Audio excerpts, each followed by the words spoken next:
तो शाशुंकर व्यवहार आपन प्रति केमिति थिला मोर मन अच्छी मुझे बाहर फेब्रुआरी मसरे मार्च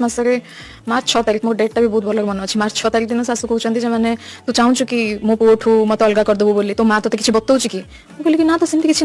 ना तू काले भावुथु मो पुओठू अलग हो जाए से बहुत कष्ट लगे मुझे मुझे किसी भाविनी करनी से देखो मो शाशु पाट शाढ़ी किणी शाशु इवन मो हॉस्पिटल जब एडमिट हेली पूर्व भी ड्रेस मगेची ऑनलाइन शाशु डमाकर प्रोडक्ट्स जहाँ भी यूज करते नायिकार एवरीथिंग शाशु आपन कोन करछन्ती किछ करना आपन कोन झियो परि बहु परि किछ व्यवहार शाशु करिबा कहबी माने मोर प्रेगनेंसी टाइम रे मते खाइबा को बाढ़ी मु मना करनी माने गोटे दिन मते ज्वर होकी बहुत देह खराब हो जाता मते खाइबा बाढ़ी किंतु अदर प्रेगनेंसी टाइम रे भी मोर